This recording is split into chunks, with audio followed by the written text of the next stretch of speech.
dua hal atau satu hal pokok, yaitu soal terbunuhnya atau tewasnya 6 laskar FPI yang itu diurai dalam dua hal.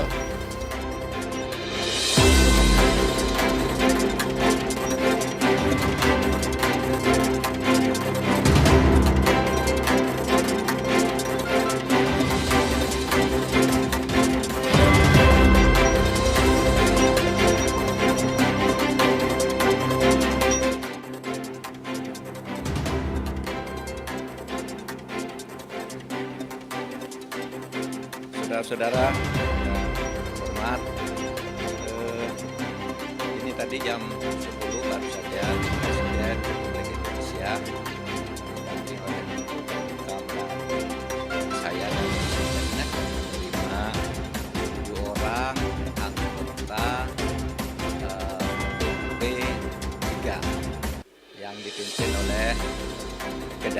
dipimpin oleh Pak Amin Rais, tapi pimpinan TP3-nya itu sendiri adalah Abdullah Yahamahua. 7 orang tadi yang datang Pak Amin Rais, Pak Abdullah Yahamahua, kemudian Pak Marwan Batubara, kemudian ada Kiai Muhyiddin, dan yang 3 karena pakai masker kita nggak tahu satu persatu, tetapi ada 7 orang tadi. Intinya mereka menyampaikan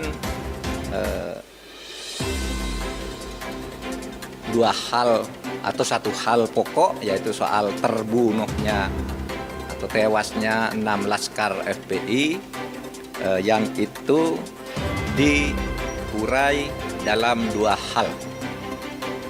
Pertama, harus ada penegakan hukum sesuai dengan ketentuan hukum, sesuai dengan perintah Tuhan bahwa hukum itu adil, dan yang kedua ada ancaman dari Tuhan kalau orang membunuh orang mukmin tanpa hak, maka ancamannya neraka jahanam.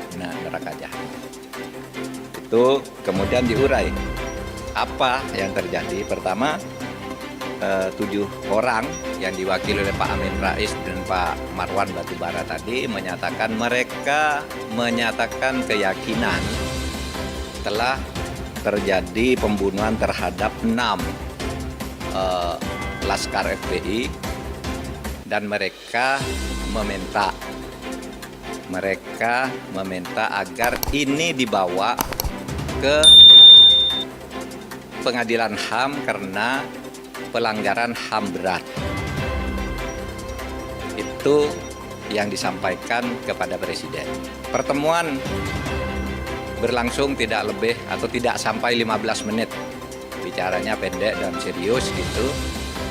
Hanya itu yang disampaikan oleh mereka, bahwa mereka yakin telah terjadi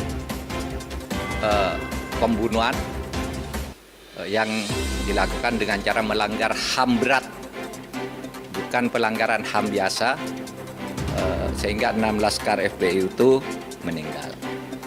Lalu Presiden menyatakan bahwa Presiden sudah minta Komnas HAM bekerja dengan penuh independen dan menyampaikan kepada Presiden apa yang sebenarnya terjadi dan apa yang seharusnya dilakukan oleh pemerintah. Dan Komnas HAM itu sudah memberikan laporan dan 4 rekomendasi.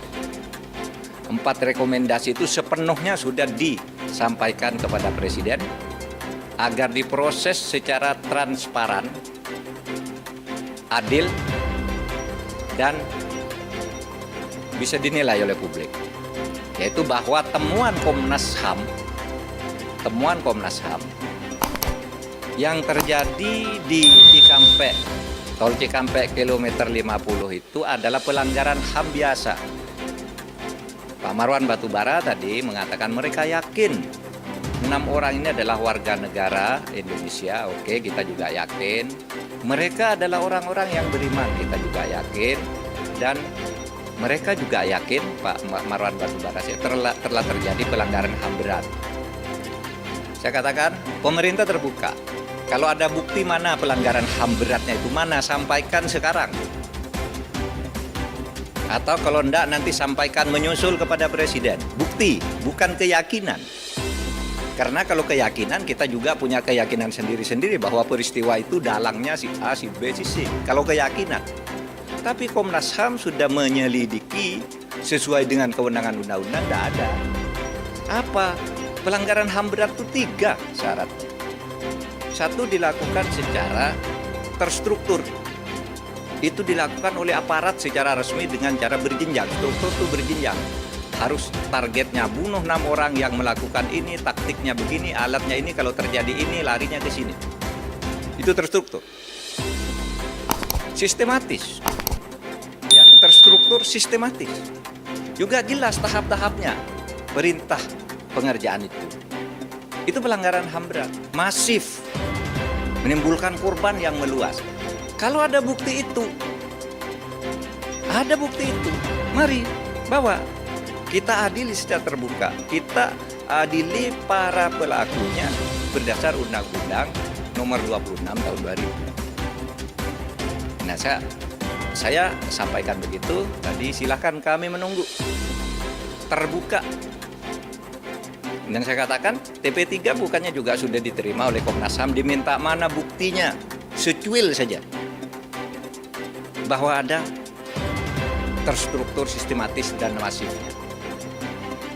Tidak ada tuh, ada di berita acaranya bahwa TP3 sudah diterima, tapi tidak ada, hanya mengatakan yakin. Nah, kalau yakin tidak boleh, karena kita punya keyakinan juga banyak pelakunya ini, pelakunya itu, otaknya itu dan sebagainya. Yang membiayai itu juga yakin kita, tapi kan tidak ada buktinya.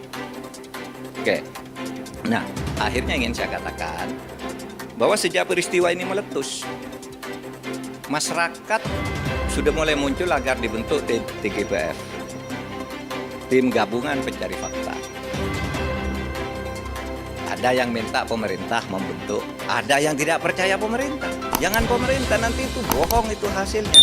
Maka waktu itu Presiden mengumumkan sesuai dengan kewenangan yang diberikan oleh undang-undang. Silakan Komnas HAM bekerja sebebas-bebasnya. Panggil siapa saja yang merasa punya pendapat dan punya bukti, yang merasa punya keyakinan. Panggil, nanti sampaikan ke Presiden apa rekomendasinya. Presiden, pemerintah sama sekali tidak ikut campur, tidak pernah minta agar Komnas HAM menyimpulkan ini, menyimpulkan itu, tidak. Kita hanya menyatakan kalau pemerintah yang membentuk, lagi-lagi dituding dikooptasi, timnya orangnya pemerintah, timnya diatur oleh orang istana, timnya orang dekatnya si A, si B. Nah, oleh sebab itu kita serahkan Komnas HAM. Komnas HAM silakan nyelidiki, mau membentuk TGPF juga atas nama di bawah bendera Komnas HAM, silahkan. Mana rekomendasinya kita lakukan. Nah, itu yang kami jawab tadi. Nah, saudara, saya ingin jelaskan satu hal lagi yang juga saya jelaskan. Ada tertawaan publik semula. Masyarakat banyak yang ngejek, nyinyir gitu. Kenapa kok orang mati dijadikan tersangka? 6 laskar itu kan dijadikan tersangka oleh polisi. Itu hanya konstruksi hukum, dijadikan tersangka sehari, kemudian sesudah itu dinyatakan gugur perkaranya. Karena apa? Karena konstruksi hukum yang dibangun oleh Komnas HAM itu ada orang yang terdiri atau yang bernama Laskar FP itu kemudian itu memancing aparat untuk melakukan tindak kekerasan dan membawa senjata. Ada bukti senjatanya, ada proyektilnya. Bahkan di laporan Komnas HAM itu ada juga nomor telepon orang yang memberi komando. Siapa? Gitu. Nah, oleh karena sekarang 6 orang terbunuh, ini yang kemudian menjadi tersangka, dicari pembunuhnya, maka dikonstruksi dulu dia tersangka karena dia memancing aparat untuk melakukan tindak kekerasan dengan membawa senjata. Nah, sesudah itu baru siapa yang membunuh 6 orang ini, yang memancing ini. Nah, baru ketemu 3 orang polisi yang ditemukan oleh Komnas HAM itu 3 orang. Nah, sesudah ini ditemukan konstruksi hukumnya, baru 6 orang itu diumumkan oleh polisi, perkaranya gugur. Dalam bahasa yang sering umum disebut SP3, tapi tidak usah SP3. Itu cukup dikatakan perkaranya gugur sesuai dengan ketentuan undang-undang, bahwa tersangka yang sudah meninggal, perkaranya gugur. Cukup, selesai perkaranya gugur. Lalu siapa yang membunuh 6 orang ini, kita buka di pengadilan. Nah, kita minta ke TP3 atau siapapun yang punya bukti-bukti lain, kemukakan di proses persidangan itu. Sampaikan melalui Komnas HAM kalau ragu terhadap polisi atau kejaksaan, sampaikan di sana. Gitu. Tapi kami melihat yang dari Komnas HAM itu sudah cukup lengkap. Assalamualaikum warahmatullahi wabarakatuh.